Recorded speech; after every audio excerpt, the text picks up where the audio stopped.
আজকে মুখের বুলি ফুটাচ্ছে, মন্দির আমরা পাহারা দেব, মন্দিরে কেউ মূর্তি ভাঙিয়ে দিলে তার হাত ভাঙিয়ে দিব, মন্দিরে হামলা করা যাবে না, আমরা পাহারাদার হয়ে দাঁড়িয়ে থাকব, মন্দিরের মূর্তি পাহারা দেব। যে ভাইরা মন্দিরের পবিত্রতা রক্ষা করার জন্য মন্দির পাহারা দেওয়ার প্রতিশ্রুতি দিচ্ছে, তারাই আবার বাইতুল মুকাররমে ঢুকে বাইতুল মুকাররমে জুতা মেরে আল্লাহর ঘরের ইজ্জতকে হানি করছে।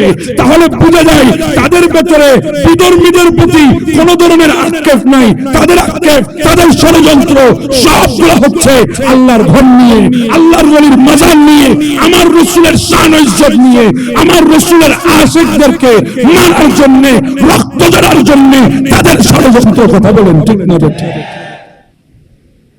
আল্লাহর ঘরে কোন একজন গুনাহগার বান্দাও তো জুতা নিক্ষেপ করার সাহস পাবে? জি বলেন পাবে? এটা কার ঘর? লজ্জা করা দরকার। তোদের মতো মোল্লারা দাঁড়িয়ে আছে, মাথায় টুপি আছে, মাদ্রাসার ছাত্র পরিচয় দিচ্ছ, ইসলামী আন্দোলন গড়ার জন্য ঘোষণা দিচ্ছ, ইসলামী আন্দোলন বেগমান করার কথা বলছো, ইসলামী রাষ্ট্র প্রতিষ্ঠা করার কথা বলছো। তোমরা ইসলামী রাষ্ট্র থেকে প্রতিষ্ঠা করবে যেখানে তোমাদের হাত থেকে আল্লাহর ঘর মসজিদ হেফাজত নাই। যেই মিম্বরে সেনাবাহিনীকে পাহারা দিতে হয়, এর চাইতে বড় লজ্জা আমাদের জন্য কি আছে? কই যাবেন? আমি বললে যখন অনেকেই মুখটু কালো করে বসে থাকবেন, করেন, অসুবিধা নেই। অনেকদিন বলি নাই, আজকে বলতে বাধ্য হয়েছি, কারণ তাদের এই অত্যাচারগুলো মুখ বুঝে অনেক সহ্য করেছি, আর সহ্য করার সময় নেই। বলতে হবে তাদের বিরুদ্ধে। এই হাটহাজারীর মাদ্রাসার সামনে দিয়ে হিন্দুদের মন্দির আছে না, সেখান থেকে রথযাত্রা বের হয় না? তারা কোনোদিন পাথর মেরেছে? তাদেরকে বলেছে তোমরা প্রস্রাব করে পানি নিয়েছো, এই কথা বলেছে? আজানের টাইমে ম্যাক কেন বাজাচ্ছ, এই কথা বলেছে? আমাদের ক্লাসের টাইমে তোমরা ম্যাক কেন বাজাচ্ছ, এই কথা বলেছে? তাদেরকে রাস্তায় ধরে হেনস্থ করেছে, তাদেরকে রাস্তায় ফেসবুকে লাইভ দিয়ে তাদেরকে বিভিন্ন কথা বলে তাদেরকে অপমানিত করেছে? করে নাই? কিন্তু অথচ ওই জশ্নে জুলুস থেকে 12ই রবিউল আউয়াল সোমবারে যখন নবীর আশিকগুলা সারাদিন জুলুস করে জামিয়ার ময়দানে আমার হুজুর কিবলার পেছনে নামাজ আদায় করে তারা যখন যাচ্ছে ছিল, হয়তো মাগরিবের সময় হয়ে গেছে, হয়তো তারা ঘরে গিয়ে নামাজ পড়বে, না হলে কোথাও গিয়ে বিরতি দিয়ে নামাজ পড়বে, তাদেরকে গাড়ির মধ্যে ভিডিও করে করে বলতেছে এই তোমরা নাচ বন্ধ করো, গজল বন্ধ করো, পাথর মারছে, তোমরা প্রস্রাব করে পানি নিয়েছো, এই ধরনের ব্যঙ্গ করে করে তাদেরকে বলছে, তাদেরকে হেনস্থ করছে। তাহলে বোঝা যায় তোদের হাত থেকে মুসলমান নিরাপদ নয়, তোদের হাতে মুমিন নিরাপদ নয়। ওই বান্দাটা প্রস্রাব করে পানি নিয়েছে, এটা তুই কিভাবে জানলি? এত বড় তহমত তুই কিভাবে দিস মানুষকে?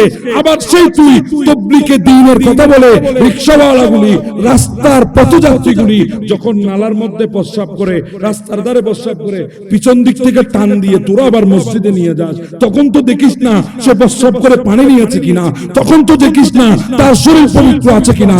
তাহলে বোঝা যায় সমস্ত অপবিত্রের কাজ তোরা করিস। আরে তোরা মন্দির পাহারা দেওয়ার কথা বলছিস, মন্দির পাহারা দিতে হবে না, যা তোদের মাদ্রাসার হুজুরদেরকে পাহারা দে। যদি তাদেরকে পাহারা দিতে পারিস, আজকে কোন উন্নতি শিশুরা বলৎকারের শিকার হবে না। কথা বলেন। তোরা তো হুজুরের পাহারা দে, আল্লাহর ঘর মসজিদে পর্যন্ত তারা মাদ্রাসার ছাত্রগুলাকে বলৎকার করেছে। আপনারা কি ভুলে গেলেন? আল্লাহর নবীর মাদ্রাসাকে কলঙ্কিত করেছে, ভুলে গেছি আমরা? দেখি নাই পত্রিকায় 501 নম্বর রুমে ধরা খেয়ে জেলে যায়, তাকে ফুলের মালা দিয়ে জুলুস করে আনতে তোদের গায়ে লাগে না, তোদের ফতোয়া লাগে না, তোদের জায়েজ না জায়েজ কিতাবের দলিল লাগে না। আর যখন আমার নবীর আগমনে আমরা মিলাদুন নবী করি, তখন তোরা না জায়েজ বেদাতি বলে ফতোয়া দিস। তাতে বোঝা যায় তোদের ভিতরে নবীর চাইতে নেতার মহব্বত বেড়ে গেছে। এই জন্য মার আগেও খেয়েছিস, মনে রাখবি এখনো তোদের জন্য অপেক্ষা করছে। তোদের মুখোশ বাংলার মানুষগুলা জেনে গেছে। একজন বলতেছে ওই দিন দেখেন না আপনারা ফেসবুক খুলেন ইউটিউব খুলেন, যত খুশি মূর্তি বানাও আমরা পাহারা দেব। অবা হনুজ্ঞ মুসলমান এ কথা কইতে পারে না, এটা বানালে বানাবো ওর ওনার ব্যাপার, উনি বিধর্মী মানুষ, তারা মূর্তি বানালে বানাক, অসুবিধা নাই। আমরা সম্প্রীতি চাই। আমার নবী আমাদেরকে সম্প্রীতির শিক্ষা দিয়েছে। আমার নবী গিয়ে কারো মূর্তি ভেঙে দেয় নাই। কথা বলেন ঠিক না? আমার নবী যখন আল্লাহর হুকুম এসেছে, মক্কা যখন মুসলমানদের কাছে চলে এসেছে, মুসলমানের সেই প্রাণের সম্পদ খানায় কাবা, এটাকে পবিত্র করার জন্য আমার নবী মূর্তিকে বের করেছে। এটা তো তাদের সম্পদ ছিল না, এটা তো জন্মলগ্ন থেকে প্রতিষ্ঠা লগ্ন থেকে আল্লাহর মুমিন যারা আল্লাহর উপর ঈমান এনেছে তাদের সম্পদ ছিল ওই খানায় কাবা, ওখান থেকে মূর্তি বের করেছে।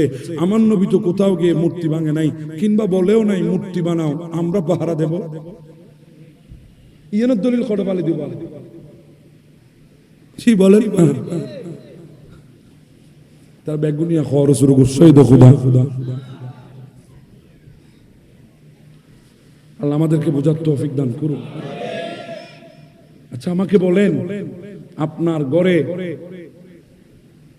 আপনার একজন সন্তান যদি অপরাধ করে, দুনিয়ার কোন আইনে কোন বিচারে বলে গিয়ে ওই ঘরটা ভেঙে দিতে হবে? কেউ বলে?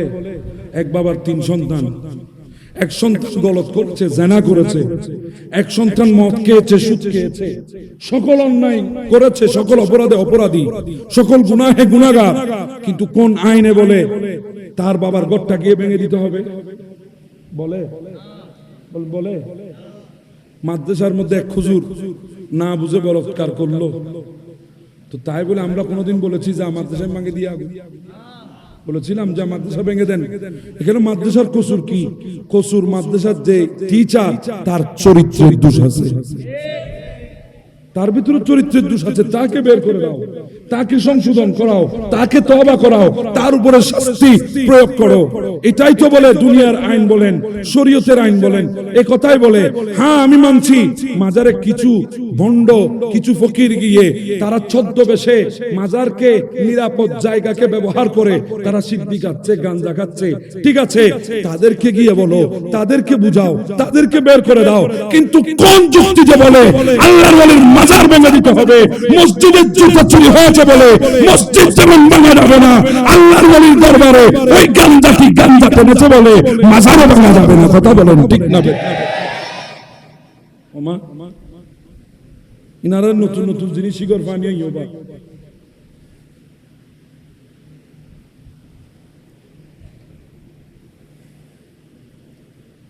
ওবা মনতষ্ট শিমাল্লাহ লিস্টি বানাই বলে 26 জনের, এটা বলে আইও তোর লিস্টি যে তো নাম আই গিয়ে কেন গম করে হয়ে ফেলে দিলি আর হইতে পারি না।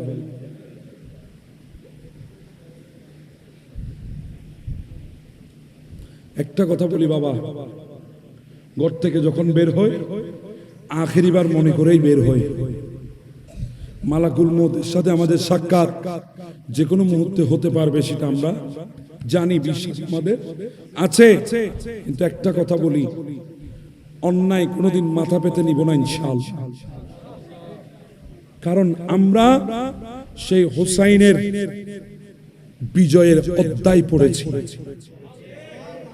আমরা ইমাম গাজী শেরে বাংলার সেই আপসহীন অধ্যায় পড়েছি, আমরা শহীদ মিল্লাত নূর ইসলাম ফারুকীর শাহাদাতের অধ্যায় পড়েছি, আমরা ইমামে আহলুস সুন্নাত ইমাম হাশেমীর দেওয়া সেই শিক্ষা নিয়ে রাজপথে নেমেছি। শেরে মিল্লাতের রেখে যাওয়া আকীদার উপরে আমরা আছি, খতিব বাঙ্গালের রেখে যাওয়া আকীদার উপরে আমরা আছি, আজিজুল হক আল কাদেরীর রেখে যাওয়া আকীদার উপরে আমরা আছি, সৈয়দ নুরুল মুনওয়ারের রেখে যাওয়া আকীদার উপরে আমরা আছি, শাহজিবারির সেই আকীদার উপরে আমরা আছি। আমরা শাইখ সাহেব শরীফের প্রতিষ্ঠিত সেই আহলুস সুন্নাত ওয়াল জামাতের উলুমে জামিয়ার উপরে আমরা আছি। আমাদের সামনে তলবারি, আল্লাহ তলবারি কবুল করব, এরপরে টাকার বান্ডিলের কাছে, মৃত্যুর ভয়ের কাছে ঈমান এক সেকেন্ডের জন্য বিক্রি করব না। অতএব ভয় লাগায় আমাদের কোনো কাজ ওদিনে গাড়ি ধরে কি ধরছিলে গাড়ি ধরেছে। আমার দোষ কি? আমার দোষ হলো আমি নাকি মিলাদুন্নবীর পক্ষে কথা বলেছি। মিলাদুন্নবীটা কোনো কিতাবে নাই, সাহাবীরা করে নাই, নবী করে নাই। আমি বললাম তোমাদের সাবজেক্টের যে প্রশ্নটা পাল্টে দাও। নবীও করেছে, সাহাবীও করেছে, আমার অকাত নাই, আমি পাই নাই। জি বলেন না, ওনারা করেছে আমি পাই নাই। এখন এই কথা যখন বলবা তখন আমরা দেখাই দেব কোথায় আছে। মিলাদুন্নবীটা আজকের নয়, 1200 বছর ধরে, 1100 বছর ধরে, 1000 বছর ধরে, 900 বছর ধরে, 800 বছর ধরে মিলাদুন্নবীর উপরে বড় বড় আইম্মায়ে কিরাম কিতাব লিখে গেছে। জালালউদ্দিন সুয়ুতির মতো ব্যক্তি কিতাব লিখে গেছে মিলাদুন্নবীর উপরে। আব্দুল হক মুহাদ্দিস দেহলভীর মতো ব্যক্তি মিলাদুন্নবীর উপরে কিতাব লিখে গেছে। সব কালে মিলাদুন্নবী আছে, ওদের মতো বদমাশের নসিবের মধ্যে নেই।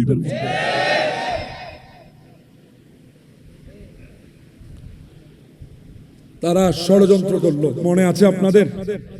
দারুন নদওয়া আবু জাহেলের নেতৃত্বে আজকের রাতে রাসূলুল্লাহকে সরিয়ে দিতে হবে। দায়িত্ব দিলেন 40 জনকে। কয়জনকে?